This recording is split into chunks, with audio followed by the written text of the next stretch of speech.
इस बात की क्या गारंटी है, ऐसा कौन सा उपकरण है इस आईटी सेल के पास जो ये बता दे कि ये जो प्रश्न पत्र है सीन होने के बाद कितनी जगह शेयर किया गया है?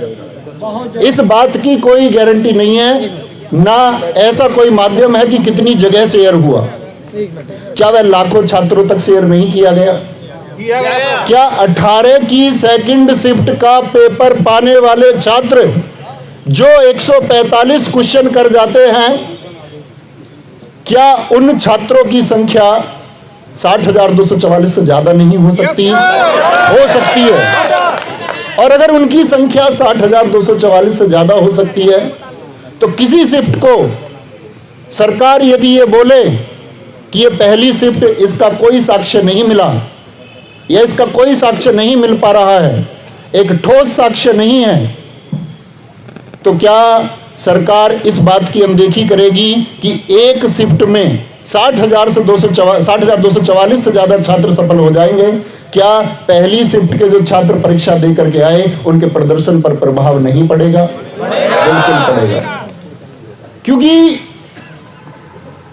क्या सरकार ऐसी कोई गारंटी दे सकती है कि पहली शिफ्ट के जो नॉर्मलाइजेशन होंगे उन बच्चों को इतने मार्क्स मिलेंगे कि सेकंड शिफ्ट में जो धांधली करके आए हैं उनके बराबर होंगे? नहीं दिया जा सकता। तो सूरज निकले या सूरज डूबे, सुबह हो या शाम, हमारी एक ही मांग, री एग्जाम, री एग्जाम, री। तो बस एक ही मांग को लेकर के साथ ही चलेंगे। सारे अध्यापक वर्ग ने पहले बहुत सारे आंदोलन चले होंगे, बहुत सारे आंदोलनों में अध्यापक वर्ग एक साथ हुआ है। इस बार भी आप देख पा रहे हैं, शायद बहुत सारी चीजें गोपनीय होती है, आप सब लोग एक राय बनाते हैं उस गोपनीयता को लेकर के जिसके बारे में आपको कोई वास्तविकता नहीं होती, लेकिन आपकी उस राय का स्वागत है, क्योंकि आपका एक दुख है, आपका एक दर्द है, और एक दुख और दर्द के लिए छात्र एक नेतृत्व चाहता है। और इस पूरे अध्यापक वर्ग का मैं फिर से आभार करूंगा विवेक सर का, उन्होंने अपनी जान जोखिम में रख के इस मांग को आपके लिए उठाया है।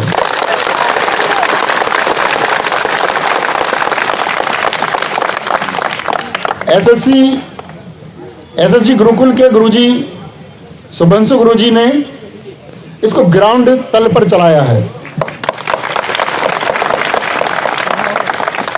मारूफ सर सुपर क्लाइमैक्स एकेडमी इसके लिए जितने छात्रों को जोड़ने का प्रयास कर रहे हैं, उनकी मेहनत आज आप रंग देखेंगे कि उनकी मेहनत से यहाँ कितने छात्र जुड़ते हैं। टारगेट विद आलोक। और अगर मैं बात करूं, ऐसे ना जाने कितने अध्यापक होंगे, क्योंकि ऑनलाइन कोचिंग में पढ़ा देते हैं, एक संख्या आ जाती है, बच्चों के अंदर एक विश्वास, लोग जानते होंगे। और गवर्नमेंट को, मीडिया को भी ये जानने का प्रयास करना चाहिए कि यूपी कांस्टेबल के अभ्यर्थी तो छोड़िए, ये पेपर मिठाई की तरह उन सबके पास भी पहुंचा है जिन्होंने यूपी पुलिस के लिए अप्लाई तक नहीं किया। मानते हैं इस बात को? ये पेपर हम पढ़ाने वाले अध्यापकों तक भी पहुंचा है, और गांव देहात के एक अनपढ़ व्यक्ति तक भी ये पेपर पहुंचा है जिसका पेपर से कोई वास्ता नहीं है। तो ये मांग साथी या किसी भी प्रकार का लॉलीपॉप या किसी भी प्रकार का बहाना मेरे द्वारा, अन्य किसी के द्वारा, या कोई एक झूठा आश्वासन आपको बीच में, आपके इस संघर्ष के रास्ते के बीच में यदि दिया जाता है तो आप क्या उस लॉलीपॉप को स्वीकार करेंगे? हमको इसके लिए मांग तब तक बरकरार रखनी है जब तक एक ऑफिशियल स्टेटमेंट आपका भर्ती बोर्ड की साइट पर या गवर्नमेंट के द्वारा या किसी जो पीठासीन व्यक्ति है उनके द्वारा कोई स्टेटमेंट आए और एक आश्वासन दिया जाए कि हाँ, ये मानना पड़ेगा कि भर्ती में धांधली हुई है, और धांधली नहीं, ये अत्याचार हुआ है। एक छात्र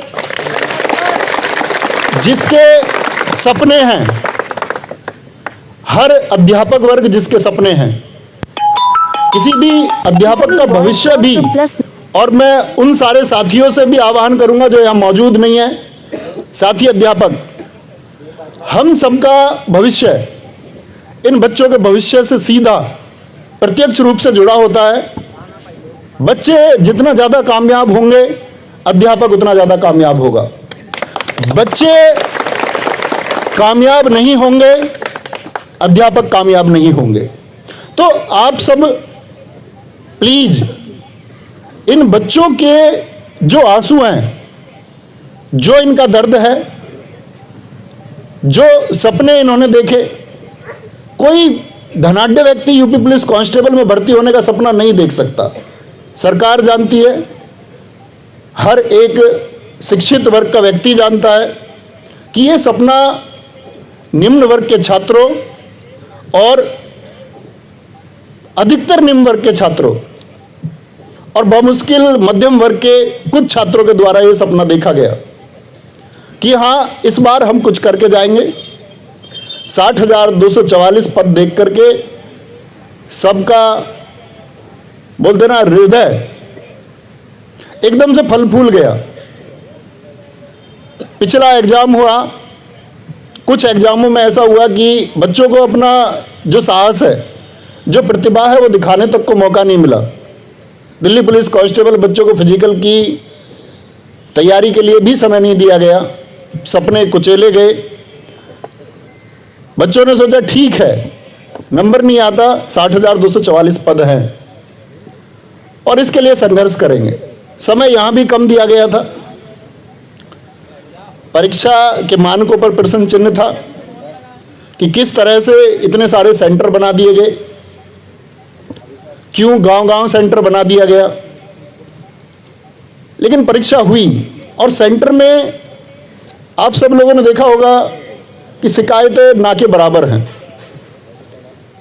लेकिन अगर इतनी चाक चौबंद व्यवस्था के बाद भी पेपर उस एक पिछली पंक्ति में बैठे हुए उस व्यक्ति तक भी पहुंच जाता है जिसका परीक्षा से कोई सरोकार नहीं है, तो धिक्कार है ऐसी व्यवस्था पर। और साथ ही धिक्कार है ऐसी व्यवस्था पर जिस पर या जिसमें व्हाइट जैकेट पहने हुए आप सबने भी देखा होगा एक पत्रकार को, उसने कहा है कि जी, एक प्रश्न किया कि जिस ग्रुप में ये पेपर शेयर हुआ कितने लोगों ने उसको सीन किया। क्या ये मूर्खता से भरा सवाल नहीं है? क्या ये बीच में लगभग 2 से 3 फीट का एक रास्ता छोड़ दीजिए। सारे भाई आप सब लोगों से हाथ जोड़कर रिक्वेस्ट है, बीच वाली पंक्ति छोड़ देंगे और सब लोग एक दूसरे के सिर से सिर मिला के बैठेंगे। देखो भाई, ऐसा नहीं है कि आप लोगों को आज ही बैठना है, ऐसा नहीं हो सकता कि आपको तो आपकी कोई प्रेजेंस जाएगी, उसका कोई अर्थ नहीं है। क्योंकि सब लोगों की एक ही डिमांड है कि परीक्षा फिर से होनी चाहिए। और परीक्षा फिर से क्यों होनी चाहिए? परीक्षा फिर से